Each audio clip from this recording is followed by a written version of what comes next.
Welcome to Writing the Wrong Way. This is a podcast for serious writers who want to develop their skills in artistry and stand out in a crowded industry by taking intelligent, creative risks.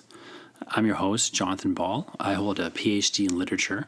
I'm the author of numerous books, and I take a very analytical approach to art making, emphasizing both efficiency and experimentation.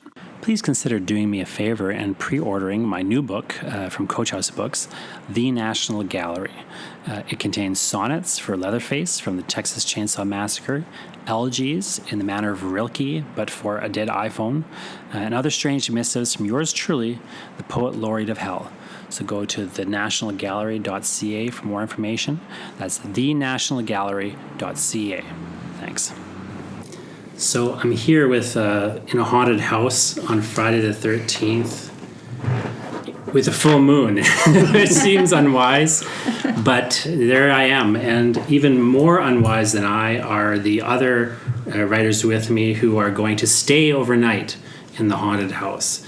This is for Phantasmagoriana 2 at the Thin Air Winnipeg Writers Festival, Winnipeg International Writers Festival. And I just want to kind of maybe start with asking, all of you who are gathered here to kind of record your last, will and testament. Why have you come to this haunted house? Who are you, and why have you come to this haunted house? What do you hope to accomplish here? Let me just start with you, Jess. Sure. Hello. I am Jess Landry. I hope to survive the evening with everything intact. That would be great. The draw for coming here is to write a story, but also to spend the night in a haunted house, allegedly. I would love to see some ghosts, find some ghosts. Maybe things will move. Maybe pictures will shatter. Who knows? So yeah. Okay, I'm Adam Petrash, and what I'm most looking forward to is spending the night in this haunted house, because it's kind of like a bucket list item. It's what all good horror movies are made out of. But kind of come away with a lot of inspiration, not just for the story that I need for this limited edition chapbook, but possibly more future stories, a few in the bucket. My name is J.H. Moncrieff. I'm, of course, hoping to see something spooky or paranormal at some point, because that's how I roll, and it's always inspiring. But I also find it great to connect with other dark fiction writers, because I find that's something that's really lacking in Winnipeg, and quite often we'll meet each other and go, wow, you do this too? Really? I didn't know you existed. And so it's really great to have a chance to sort of form our community and get to know people a bit better. And I'm David Demchuk, and I'm originally from Winnipeg, now living in Toronto. And for me, it was a great opportunity to come back to Winnipeg to spend a night in a haunted house I was unfamiliar with. I didn't realize there was one here, and it's a beautiful place. It's a wonderful museum as well, and I haven't had a lot of opportunity lately to concentrate on short fiction. I've mostly been working on longer pieces, and so this was a chance for me to sort of goose that in a particular direction, and see what here would inspire me, see what objects would be in the place. There's some extraordinary things here, and have the opportunity to have somebody explain what some of these things are, where they came from. What life was like for people in the Victorian era, in a way that's more than what we observe in film and television, but just to be able to immerse myself in that, I think it's really cool. And J.H., you'd mentioned, you don't feel like the dark fiction writers in Winnipeg maybe have as much of a community as you'd like. I find that's true generally, but also here specifically, and I wonder about that a little bit. Sometimes I always, my joke to people always is that I think I'm a horror writer, but nobody agrees with me. They see me as a writer of experimental fiction or just literary fiction or whatever, but I always think of everything I do as like horror. And I think, to me, like part of that, it's a weird time to be a person who has his interest in horror, I think, because there's this kind of new respectability that horror is starting to accrue, particularly in film culture, which kind of frustrates me, to be honest. But I'm curious to know, like, what you think of this new, phase where horror kind of seems to pendulum swinging back around into vague respectability. Whether you think it's what you think of it, or whether you think it's real, or how long it might be here. It's a fascinating, strange cultural swing to me now, where people are writing columns about how has horror finally come into its own, and you're like, what are you talking about? Horror's been here since the dawn of time, since Gilgamesh. We've been dealing with the monsters.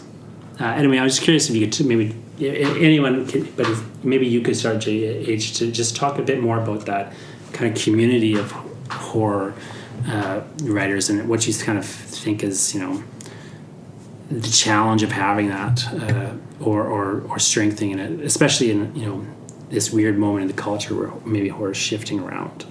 Okay. It's a big question, I know. Well, I'm glad you asked me that. I actually have the opposite problem to you. I'm trying to not be billed as a horror writer because I write other types of dark fiction, and people are like, J.H. Moncrieff, horror writer. I'm like, no, J.H. Moncrieff, dark fiction, because I write mystery and primarily supernatural suspense, but somehow that horror tag got stuck to me and I cannot get rid of it. My agent is really trying to bill me as psychological thriller with dark undertones. How's that for a marketing spin? I was talking to Hiromi Goto, who's writing. She's like, they're calling it dark fantasy, but it's just horror. It's horror. I know. That's one thing that's really frustrated me. Like, one of the best-selling horror books of recent times is Gone Girl. And that wasn't, you talk to people, they're like, oh no, that was a thriller, that was suspense. I'm like, are you kidding me? Read the end of that book, that is horror. Yeah. It's complete horror, but it's considered to be, people still think, especially in the literary world, that if it says horror, it won't sell. Yeah. And I'm hoping that the movies will propel us forward and get rid of that stigma and get rid of that idea that if it's too dark, it won't sell, because people love to be scared. Mm-hmm. That's what I think. Anyways, I'm hoping that the movies will start push us, because even though Get Out and all of those movies are doing so well, it still hasn't quite trickled to the literary scene yet, which is why my agent is doing that. Instead of calling me a horror writer, she's like, thriller first, and then we'll sneak the horror in and hope no one really notices. They'll just like it. But that is still a very real stigma, for sure. Totally. Jess, your bio mentions, has a line in it around about, you hope your daughter will start liking horror, but if not, you might have to disown her. Yeah. My daughter is, almost 20 now, and she's just terrified so badly of horror. Can't get into it, doesn't want to see it, and I always say, but you're the best audience for horror. Right? And so it's this weird paradox, sometimes, the people who are really truly affected by it, they just close themselves to it. Yeah. I'm just kind of curious, I guess, in general, whether you think you're a horror writer or just a writer of dark fiction or whatever. Mm-hmm. What do you think of that labeling and the cultural attitude towards horror? I'm good with it. I like the title horror writer. I feel like there is a stigma that is attached to it, but like we've just mentioned, it's getting better. It's getting there, but there's still a lot of work to do. And I think those movies like Midsommar and Hereditary and Get Out and Us are certainly helping the cause for a bit. And it's interesting to see that shift, because I feel like it comes in waves. There will be a time when, right now, when that literary horror is on the upward swing, but then it'll kind of go back down again, and then it'll come back up with something else. Like a few years ago, it was zombies, and now it's, smart horror, if you will. I'm doing air quotes, by the way. Smart horror. High genre. Exactly. Elevated, but it's just the same old stuff. It's just there's a new audience, and I think as people get older, they are more receptive almost to these new horrors, because it's also a political thing too, just the state of the world right now. People need and want that escape, and horror is the best escape from that, because it's terrifying, but at least at the end of the day it's not real in a way. Some of it kind of is, but it isn't. So you can still go home and tuck yourself in at night. But Hopefully. hopefully we'll be able to do that tomorrow. But yeah, it's like it's on the upward swing, I think, and it's all good. Horror is also, I think, the best commentary on social and political things, and always has been back through the ages for what's going on in the world today and what people's anxieties are. It was funny, and weird. My book was being taught to a class at NYU, so I went to New York to visit them, and they were delighted to see me. A lot of them were older women, and it was taught in a course called The Novel Today, and it was embarrassing who it was being taught alongside. So I was mortified through the whole thing. But the first thing I asked was, and there were about 25 of them in the room. I said, so, of course, this is a horror novel. And they, at several faces, just immediately, it was like, I had said the shocking word, right? And I said, so how many of you have read a horror novel? Not one person had read a horror novel before. And I said, well, you've read one now, because that is absolutely what it is. And if you're surprised to hear that, you'll also be surprised to know there are many, many, many other fine horror novels, finer than mine, that you could be reading and, and enjoying. This is absolutely a way of seeing literature, and it's absolutely a way of seeing the world. Mm-hmm. But, part of it is that it's marketing, obviously. Horror is a marketing label, and can be applied to a variety of things, from the dark fantasy that you describe, or supernatural, or paranormal suspense, or Gone Girl. It's shorthand for a whole bunch of emotions. It serves as a kind of a warning label for some people, but the problem is it puts some people off who might actually, in fact, enjoy our work, because they just immediately think, oh, it's like a schlocky 50s black and white thing that I saw when I was 12. That's what horror is. Or it's something where, the mass killer is stabbing people in the face. Well, I don't like that. They don't realize that there's much more to horror than just really rudimentary tropes. Yeah. Adam said something earlier when after the reading that you all gave, which is, you say that again? Maybe like you're talking about horror and how you have to pick. A lot was said.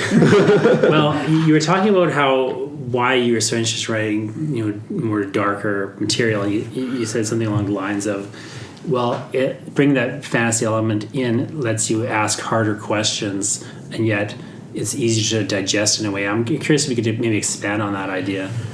So, if I were to write a story and it was, let's say, traditional literary fiction, can-lit, and I was following on those dark themes, people would be like, no, I can't read that, right? But by bringing in a fantastical element, I think it kind of makes this bridge between the things. So, like when I was saying, like, earlier, where it makes it more digestible, sometimes not, depending, like, how dark you want to get. For me, I really like playing with all those dark emotions, because it's just what I'm drawn to. Right? So, I don't know. Do you find that it is just something you're drawn to then? Or do you make a choice at some point? Like I was always drawn to it, but at a certain point I made a choice. Like, I'm going to pursue this more because my true interest is experimentation, and I feel that horror is the genre you can experiment the most, and the audience will accept it. The audience is primed to take extreme material. It's primed for surrealism. It's primed for a whole literary and film tradition has prepared the audience to take any crazy, wild thing. They want the craziest, wildest, most extreme thing, and that I think extends even into the structure of the story and playing with characters. And identity, instability, and all sorts of experiment. To me, horror is the most interesting experimental art form. And in movie cinema, you don't need a star. You can do a lot of things that you couldn't maybe do otherwise. For me personally, I don't think it was a conscious choice. Like I was just drawn to it initially, and then it was more of just like, I'm accepting this. This is how I write. This is where I'm at home, right? This is what I want to write. Like my wife always says to me, she's like, "Why is everything so dark?" I'm like, because that's how it has to be. That's the story that's coming out of me, right? Mm-hmm. And I agree with you with experimenting with different forms and stuff, and it is the most exciting genre to write in my personal opinion. Mm-hmm. David, you were talking about kind of almost feeling resistant to, or at least like that other people were resistant to the idea of you working in horror. Oh yeah, and even now there are any number of people who will use any other word besides horror to try to describe the book, and I go, no, it's horror, and it's hilarious having that kind of conversation. But as you've pointed out, I mean, Bone Mother has a very unusual structure.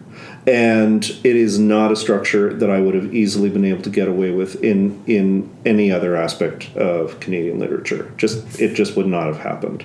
The fact that I went into it as horror, that I was working with fairy tales and folklore as the basis, was what made the experimentation in the book possible. And it made it possible for me too, because the entire time that I was writing it, I was thinking, how can I twist this, turn this, move this in this way? It's like a Rubik's Cube. And what elements can I introduce that are going to shock and surprise the reader? Not necessarily in a visceral way, although there is some of that, but in terms of storytelling. And because I think that readers in general are wanting fresh experiences from us, and horror writers in particular are wanting fresh experiences from us because they are familiar with all of the other stuff. One of the things that is a challenge for horror readers, they are so well read. They have seen all the movies. They have watched all the TV shows. They know the names of obscure things from 1963.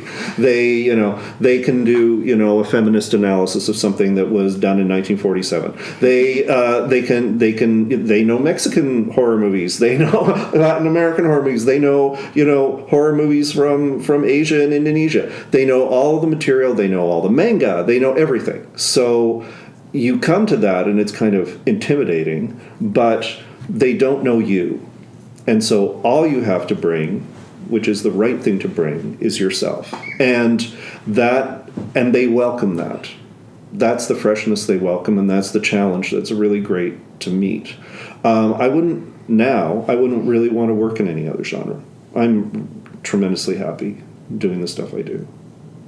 You were talking before about a story in which you're getting some resistance for a story in which the characters are kind of being established early, but you really are not figuring out who the core character is going to be in the story until maybe halfway through. Oh yeah. And it's interesting to me to hear that, because of course that's the normal structure for the slasher film. Well, and in fact the slasher film is the structure that my book doesn't look at all like a slasher film until the moment where you think to yourself, oh, this is like a slasher movie.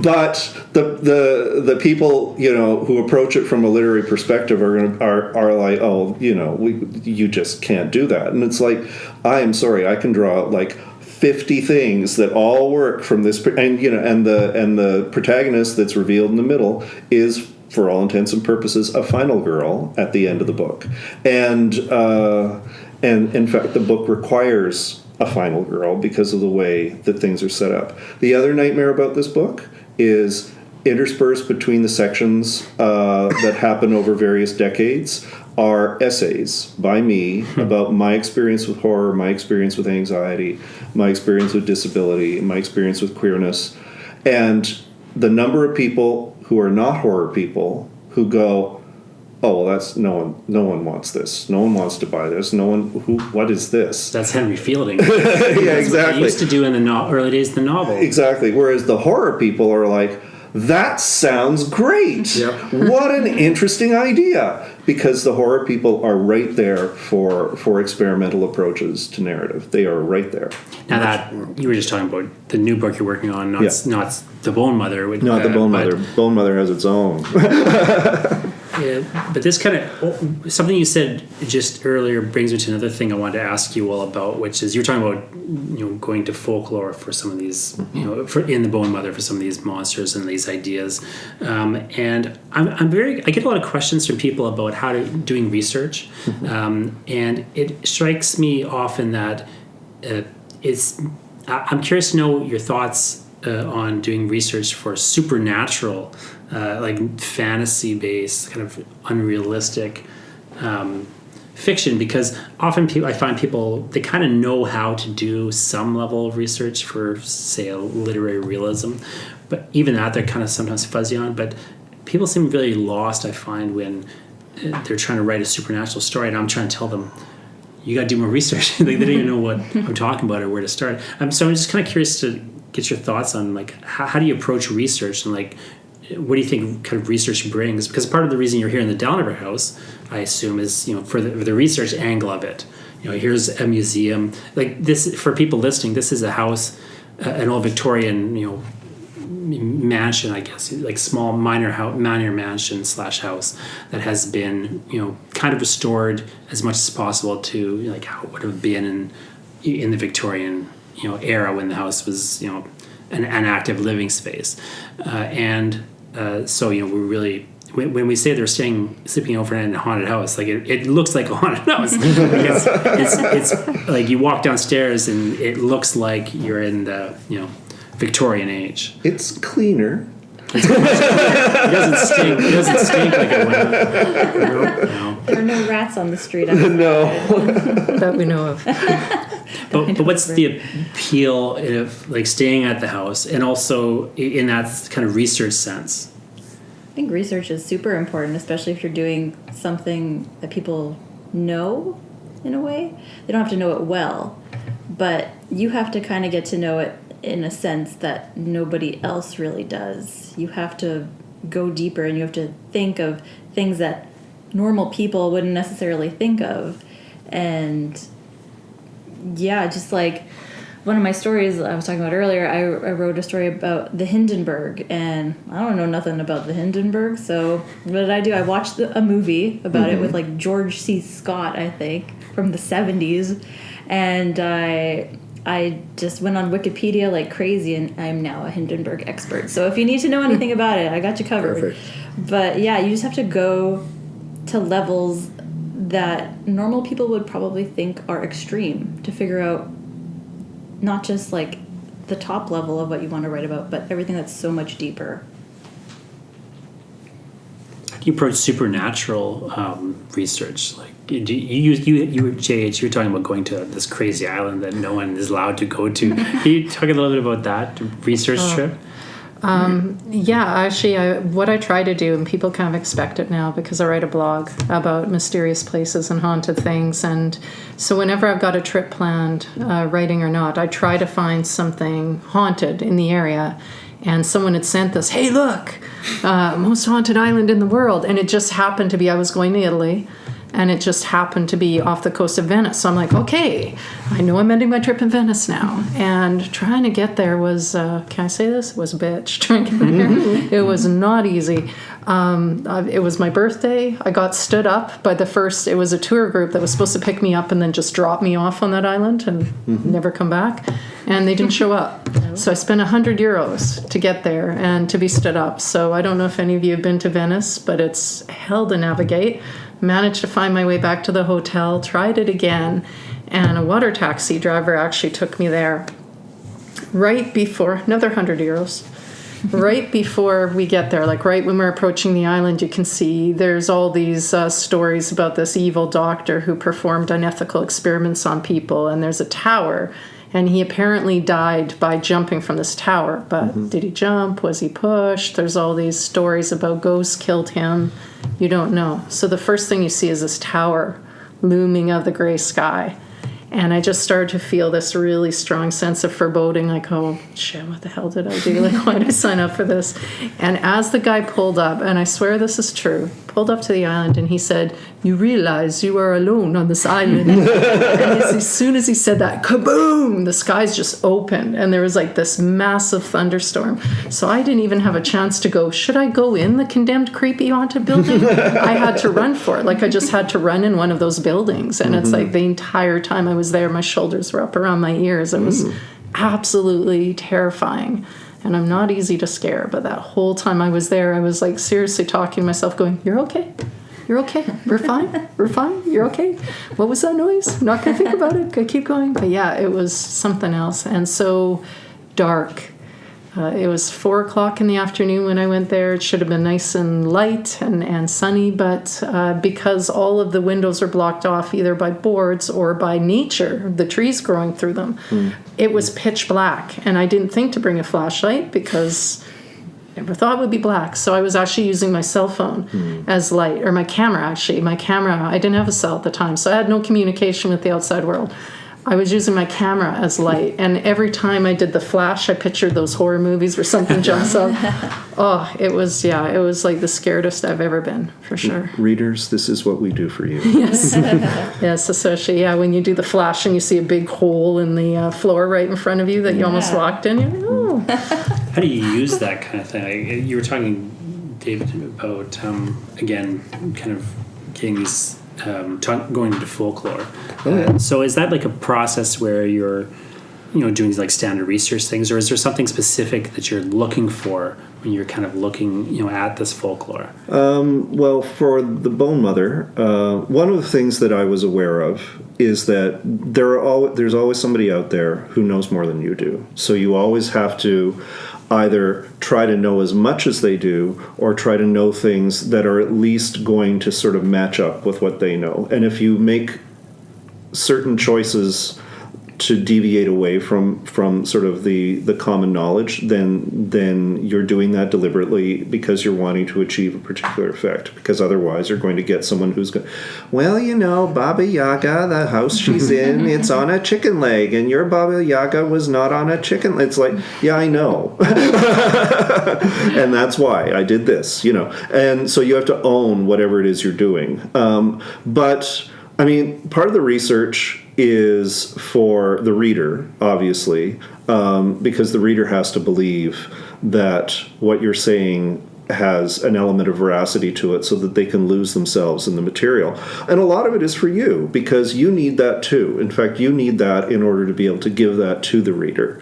So when I sit down and I research a particular creature, I'll give an example from the new book. I have something that's known as a barghest, which is also a black shuck.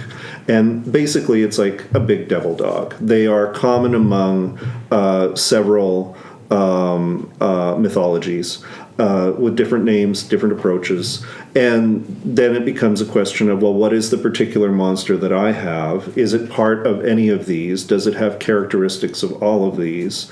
And what are the things that I want to imbue it with that are specific to my narrative? But if you just sit there and go, oh, I'm just going to make stuff up, people know instinctively when they're reading your work, oh, well, there's no continuity here. There's no consistency. Why would I ever trust in or believe in this particular creature? It's just a piece of tissue paper. What you want to do is you want to go much deeper than that, and that's where the value of really good research comes in. And some of that is, as straightforward as looking on Wikipedia, Googling things. Some of it is going into the library and going into old book sections. Some of it is looking at stuff that's out of print. Some of it is comparing pieces of information from across, in my case, from across mythologies to try to get a sense of what I want to do with it.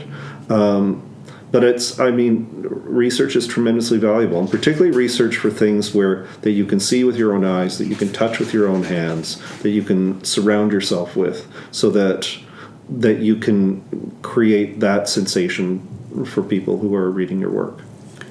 I'm going to ask you just one last question for all of you to answer before I let you go explore this house, which is, just a craft question in terms of like how you're going to deal with this space. So like, what's your plan? What's your plan for trying to write a story or come up with a story and write it? Either get started on it tonight, maybe finish it, or maybe in the next 2 weeks you've got this. You're going to write a story here at Phantasmagoria too. What's your plan? Are you coming in with something, with nothing, with a procedure that you're kind of leading yourself towards? Like, how do you prepare yourself for the night in the haunted house? Maybe just ask each of you just as a last kind of wrap up before I let you get started on your plan.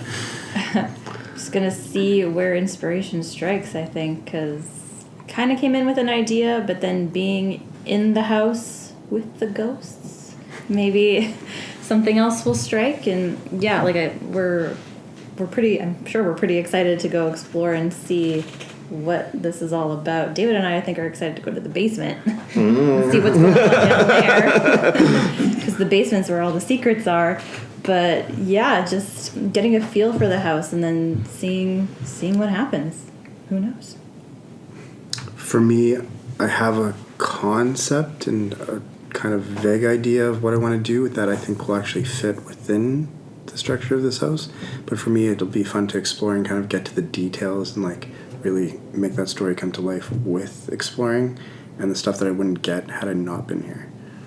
So I'm looking forward to it. I really wanted to come up with a concept. I would actually walk around going, think of a ghost story, think of a ghost story, think of a ghost story. But that's not how I work. So I'm hoping as some character will come to me while I'm here. I'm hoping some person will appear and start telling me their story. That's what I'm hoping. And with the Bone Mother, I worked with photographs as prompts for each of the characters, and had quite a bit of success with that. So I too came with an idea in my back pocket, which was sort of like, break glass in case of emergency. But I wanted to be open to possibilities while I was here. There are definitely rooms that I have in mind, in my agenda, that I want to visit and that I want to sort of explore. The basement is absolutely on that list. The nursery is on that list. But also, looking at images, looking at objects, trying to get as much of a sense from them as I can of who the people were who were connected with them and why they're in the house and what their meaning is. That I think that's useful not only for this experience but for a whole host of experiences. Anything set in the Victorian era, and particularly in Canada, would benefit from those kinds of details. So I'm keen to dig in and start finding that stuff. Well, thanks so much to all you for talking to me. And if you're listening and you go to writingthewrongway.com, I'll link to all of these authors' websites and also to their obituaries. And thank you for listening, and keep writing the wrong way. Thanks for listening. I want to mention a few events that are coming up. If you happen to be in Winnipeg, J.H. Moncrieff, who you just listened to, among others, in this episode, is doing 2 events in October coming up. One is at the library, at the Millennium Library in Winnipeg. They're going to be showing a ghost story film called The Others, which is a really interesting film that I recommend. A horror filmmaker David Zealous will be there. I remember working with Zealous back in the Winnipeg Film Group days when I was kind of involved making films around that group, and Zealous made some really interesting he made a great film about zombie cannibalism, A New Taste in Style. So Zealous is really interesting cat that you should go talk to J.H. Moncrieff after watching The Others. So that'll be a really fun event that's happening at the Millennium Library on October 26th. And then Moncrieff is also doing a event at McNally Robinson Grant Park, which is a book launch. That's on October 30th at 7 p.m. in the atrium. The Red Robe Women Drum Society singers will also be performing there, and she'll be interviewed by Lisa Saunders, local media personality. So that's October 30th in McNally Robinson. Again, get your J.H. Moncrieff fix at either of those events. And then, of course, you just heard the writers talk about the stories they're working on at the Dalliniver House. They stayed overnight there, getting inspired. They all managed to survive, unfortunately. So it won't be, no sordid tales of true life crime / supernatural, but new tales by those authors will be premiered at the launch of Phantasmagoria 2, the chapbook. So go to the Dalliniver House on Halloween, October 31st. Dalliniver House in Winnipeg. This is part, again, of the Thin Air Winnipeg International Writers Festival. So go to thinairwinnipeg.ca. You can get more information about the festival and all sorts of things that are happening. Again, if you're in Winnipeg, you should be checking out the festival, which is on now. And you should also be just generally looking forward to Halloween and those great October events. So again, Halloween, Dalliniver's House presents these authors you just heard from, premiering their news stories with the launch of the Phantasmagoria 2 chapbook. So do check that out if you live in Winnipeg. And if you don't live in Winnipeg, well, at least you got to listen to this podcast.